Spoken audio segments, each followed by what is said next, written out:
Storm Tracker 9 weather with Chief Meteorologist Justin Stapleton. First day of October, amazing. We've made it to October already, but it certainly is still feeling a little, we'll call it late August, early September-like, and that is probably going to continue over the next couple of days with a couple of different changes. We'll get into those in just a second. Right now, here's what's happening outside. Our visual satellite on the Storm Tracker radar sweep showing a very weak cold front, but it will be important to our weather over the next couple of days, not because of what it brings, but what moves in behind it. I'll get to that as well.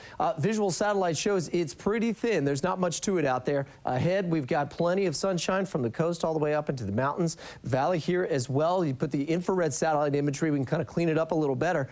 And it is trying to produce a little bit of light drizzle along the far northern coast of Washington. That's about all we've been able to pick up so far from that. It's attached to an area of low pressure that's going to usher in some much colder air for the Great Lakes and over into the northern Rockies. Will it make it this far west? Has yet to be determined. We'll see. 81 in Corvallis right now. Not the case today, though. 81 in Eugene, 72 out in Blue River, upper 60s as you get on top of Willamette Pass, around 79 in Bend, and even a comfortable low 60s out towards the coast under plenty of sunshine. Now, it is going to be a little breezy over the next couple of days, and I'll get into why that is in a second. Coast, as you might expect, is really going to get the brunt of a lot of those winds, so even though it will be sunny, it is going to be very breezy out there. Inland here, we'll see the clouds thicken up a few hours before morning and getting down into the mid-40s. So we'll see nice sunny start for the second day of October. Winds are going to pick up area-wide tomorrow, and in fact, we've also got a chance we could see some blowing dust out into central Oregon.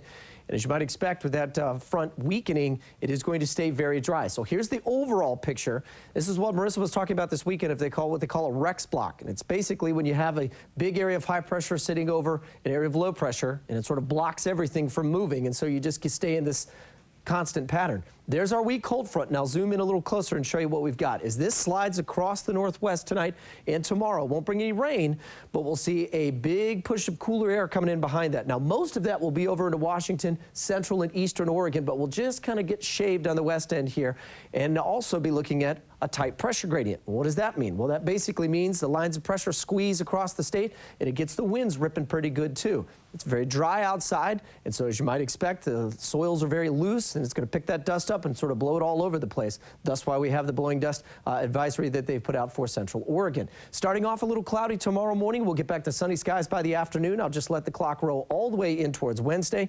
Not much happening out there. Now, we will get that cooler air to move those temperatures a little closer to where we should be this time of year, so no more 80s on the board, but it is going to impact things if you're going to try to be working out over the next couple of days. So we'll see windy conditions along the coast. Could see the gusts anywhere from around 35 to 45 miles an hour. Sunny and windy Wednesday and Thursday, then the winds finally relax, and then we'll see the winds switch and get the morning clouds back as we head in towards the weekend. In the Umpqua, sunny tomorrow afternoon, mid-70s, a very comfortable 7-day forecast. It is going to be a little breezy next couple days there as well. In the Cascades, sunny and breezy, temperatures in the low 60s, low 70s in the foothills, and low 70s out in Bend and Redmond as well. Now again, the concern with this is it is going to pull that smoke around over the next couple of days, and plenty of blowing dust as well. And finally, here in the valley, we'll see the clouds in the morning and plenty of sunshine in the afternoon. A breezy couple of days, guys, so that 71, especially on Wednesday, I think will probably feel a little closer to about 64 or 65, you know, and just kind of take that heat right off your skin there. But either way, a still very comfortable start to October.